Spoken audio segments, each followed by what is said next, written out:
Kutipan Babat Tanah Jawi tentang berdirinya Keraton Kartosuro. Episode ketiga. Punggawa Kalagan bersekongkol menutupi kebenaran. Utusan Sinuwun ing Ngaloga yang dikirim ke Kartosuro, Raden Notobrata, sudah kembali ke Mataram. Sebelum menghadap Sinuwun ing Ngaloga, Raden Notobrata bertemu dengan Arya Mandalika dan kawan-kawan. Arya Mandalika bertanya, "Wahai Raden, apakah perjalananmu selamat? Apakah sudah engkau pastikan siapa raja baru di Kartosuro itu?" Raden Notobrata menjawab, "Itu sungguh Pangeran Adipati, tetapi dia berteman dengan orang seberang dan kumpeni. Buktinya banyak para punggawa dari Kadipaten yang dulu orang-orang Pangeran Adipati, sekarang mereka diangkat menjadi Demang, Ngabei, Ronggo, dan Tumenggung." Arya Mandalika berkata pelan, "Hei Kanda Gajah Pramada, kalau engkau setuju, biarkan Raden Notobrata membohongi Sinuwun dengan mengatakan bahwa raja baru itu bukan sang kakak. Katakan bahwa dia itu anak kumpeni.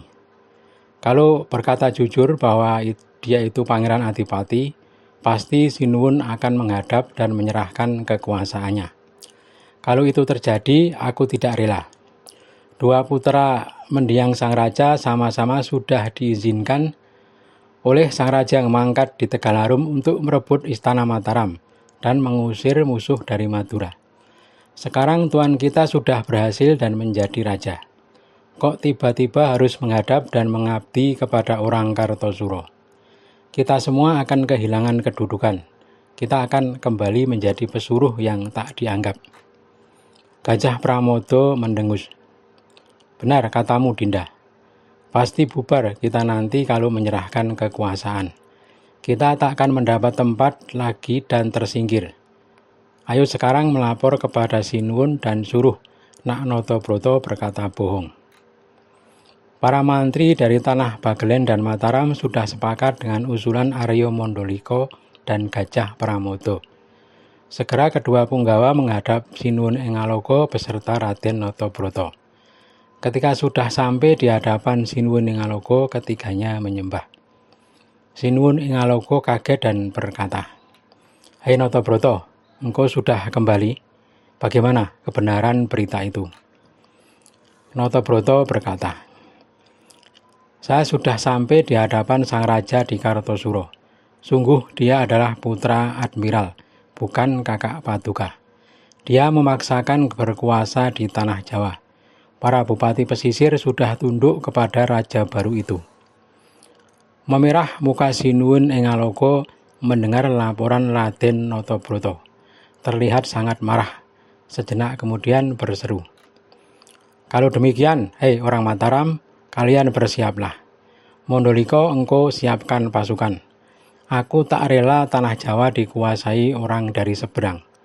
Lebih baik aku hancur di medan perang membela tanah Jawa." Arya Mandalika berkata, "Abdi Paduka Sinatakusuma tadi malam telah pergi, Paduka. Pergi beserta anak istrinya untuk bergabung ke Kartosuro." Sinuwun ing Ngaloga kaget dan berkata, "Sudah kehendak Tuhan Dinda Notokusuma berselisih paham dengan kita. Sudahlah, sekarang ayo semua prajurit Mataram dan engkau Mandalika, Gajah Pramada, segera kalian bersiaplah." Tiga punggawa menyembah dan keluar dari istana. Sesampai di luar, ketiganya mengumumkan kepada pasukan Mataram untuk bersiap. Para prajurit heboh dan segera menata barisan. Sementara itu, Pangeran Notokusuma telah sampai di Kartosuro. Kedatangannya sudah dilaporkan kepada sang raja Amangkurat. Sang raja telah memanggilnya untuk menghadap di hari pisowanan. Di hadapan para punggawa yang hadir, Pangeran Notokusuma menghadap dengan meletakkan keris dan mencium kaki sang raja. Sang raja Amangkurat memanggil Notokusuma dengan nama kecilnya. "Hei, Anggayuda, apakah engkau diutus Dinda Puger?" Notokusuma menyembah dan berkata, "Hamba datang atas kehendak sendiri untuk menyerahkan hidup dan mati hamba. Adik Paduka Sinuwun ing Ngaloga terkena tipu daya abdinya, sehingga tidak mau menghadap kepada Paduka. Maka hamba berserah diri karena tidak bisa meyakinkan adik Paduka yang menjadi raja di Mataram untuk menyerahkan kekuasaan kepada Paduka. Sang Raja Mangkurat bingung dan heran dengan apa yang terjadi. Sang Raja berkata kepada Patih Nrangkusumo, "Segeralah menyiapkan pasukan. Aku sendiri yang akan menemui Dinda Puger."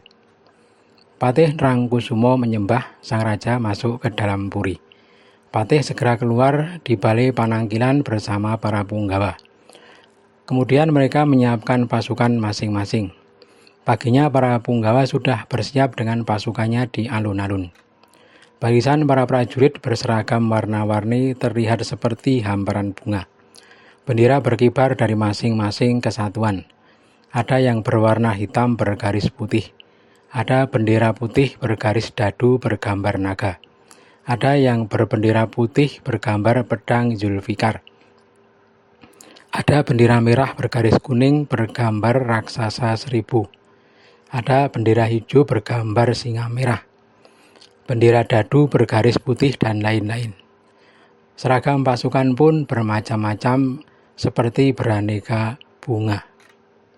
Prajurit dalam pengawal raja dari kesatuan Jogosuro dan Jodipati sudah keluar dengan membawa bendera gula kelapa.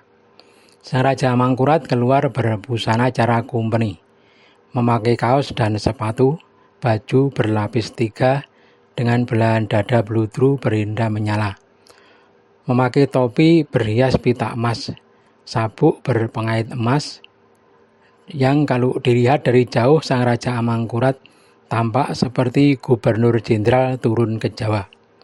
Di pinggangnya menyandang pedang panjang dengan gagang emas. Ketika sang raja duduk di singgasana, pakaian para punggawa terlihat kusam karena kalah bersinar. Sang raja berseru kepada Patih Nrangkusumo, "Segera pukul tanda berangkat." Patih Nrangkusumo memukul tanda berangkat. Heboh para pasukan berbaris berbondong-bondong. Suara tambur bergema menjadi pembuka jalan.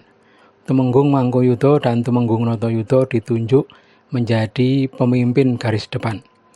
Di belakangnya menyambung Arya Sindurjo, lalu di belakangnya lagi Adipati Urawan, dan di barisan paling belakang para bupati pesisir. Sang Raja Mangkurat naik kuda bercorak warna gula gempung. Nama kudanya Kolo Marcu dan diapit para mager saru. Pasukan kumpeni berada di belakang sang raja untuk mengawal. Singkat cerita, sang Raja Mangkurat sudah sampai di Kadresanan. Pasukan garis depan dari Kartosuro sudah mencapai Gondang.